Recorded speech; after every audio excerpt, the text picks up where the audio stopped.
Hey everybody, it's Jason Blaha here, and once again it is time for my client Demi's vlog, and we started the week off with a medium grip bench press. He got a PR, and as I've said before, for him, we just have to get thicker. He still has a lot of base building to do. He's a tall guy with a big frame. He's really at a lighter body weight than we would like to be for his height as a powerlifter, so he just has to fill out. There's a lot of muscle to put on his frame still. And we all know that the bench press is so heavily reliant on lean body mass. To have a big bench. Study after study has shown this, looking at powerlifters, and it doesn't matter that everyone says, well, there's this one guy somewhere in Saskatchewan who, benches 400 pounds at 155. Okay. But that's an extremely rare genetic outlier, probably really short and all sorts of other stuff, and they still probably have massive pecs. Okay? Context. Remove those extremely rare 1 in a million outliers. The studies are very conclusive. You just got to get bigger. And in his case, triceps are really limiting him, so we're double downing on the tricep work, and now we're adding a lot of band work in to get more volume over the triceps, to get his tendons healthier, so that we can continue to improve in that regard, so that we can continue to make that progress. And we are. He's getting PRs. And we didn't get dynamic effort work for the lower end this week, because I do want to point out, we had said early in this vlog he was going to do a mock meet. It was a deadlift contest. It went very, very well. I'll put some footage of that at the end, in the sense that he got a lifetime PR. Now, of course, he says, I know that it wouldn't count. So it's like the thing I always want to point out to my lifters. Okay, we know that we can get the weight up, right? But it needs to be in a way that's going to be meet legal. And it's interesting that when you guys see it, that he developed a hitch at it. And hitch means it's when you basically ramp it up your thighs, which means you're not quite strong enough to really lift the weight just past the knee. And so you lay back and then kind of bounce it up your thigh. And that's allowed in strongman, but it is not allowed in powerlifting, because it's actually just cheating the weight up, past a certain threshold. And I think what people need to keep in mind there also, when you're comparing strongman to powerlifting, powerlifting is raw. This gives us a great chance to talk about this. Powerlifting is raw, if it's raw powerlifting, meaning the class that you're doing. All right, you only have equipped classes. You can only use equipment in equipped classes, and the majority of people don't do that. Strongman allows equipment. Okay, you don't lift raw in strongman. Those guys are wrapped up, sleeved up, everything. Their deadlifts, they're not only allowed to wear straps, they're allowed to wear a deadlift suit. You see where we're going with this? So you can see where that hitching might be an advantage. Since you're allowed to not only get a strap that lets you roll the bar and get all sorts of inertia easier, you're in a suit. The suit helps lift the weight out of the bottom. So if that helps get you speed out of the bottom, if you're then allowed to cheat the weight up at the top, you can move more weight.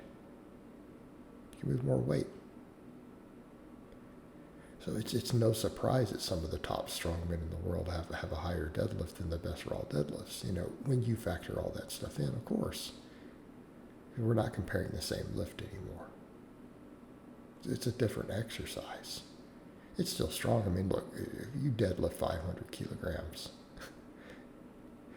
in a suit and with straps, you're still stupidly strong. I mean, that's insane. All right, that's insane. So when I say that, I don't want people to think I'm saying, oh, well, that strong man's not strong.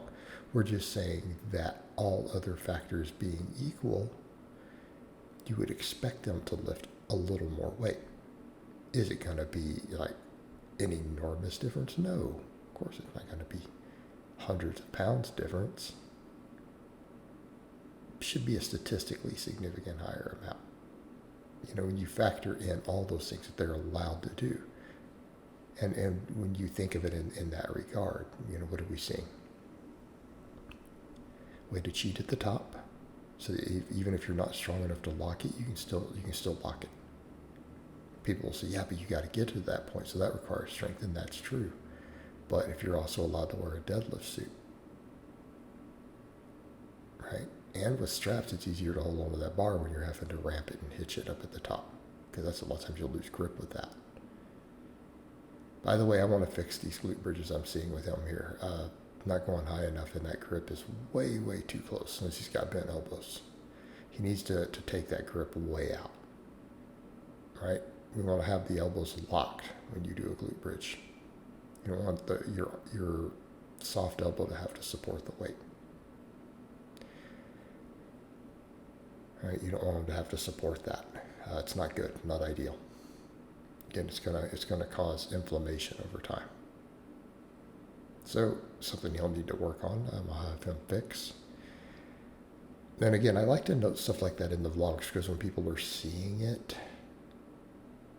they're like, oh, well, why are they doing this? Should I be doing that? No. But as a coach, I still have to put up the vlogs for people who we're vlogging with, even if they're making mistakes. So I have to correct it. Now, all that aside, let's come back over to what we're talking about with the deadlift. So a suit lets you lift more out of the bottom, though. You see where we're going? So we're kind of taking that argument away of, well, yeah, but they still have to get it to that point. Well, you've got a suit that lets you get a heavier weight to that point. Not saying it's not strong. I mean, a big weight's still a big weight. But again, if we're going to compare individual people and individual strength, well, you're allowed to do something that lets you lift more. Maybe your 30-pound deadlift isn't stronger than the person who's 30 pounds lighter, right? You're pulling 630 in that setup and someone is doing 600 completely raw. I don't know that you're actually stronger than them. You may not actually be. So it's a reason we have these things in place. So I need him to work on that. I need him to fix that, because we can't have that when he goes to do a powerlifting meet. I'm still happy about the fact that he was able to get a PR all the way to the knee, get it past the knee. It's just that we saw that ramping and hitching from there. So he would get red lights for two different things. But he still did well for this event that he was doing. And I have stuff to work on as a coach, and he has stuff to work on as a lifter going into powerlifting meets. But a win is a win. We'll take it. But again, it gives us a good opportunity to discuss these things in detail, because some people say, well, is that being petty? Is it, they still lift it? For comparative purposes, we have to look at it that way. We have to. All right, guys, but that's really all I have to say on that today. I hope it's been informative, and I'll talk to you guys next time.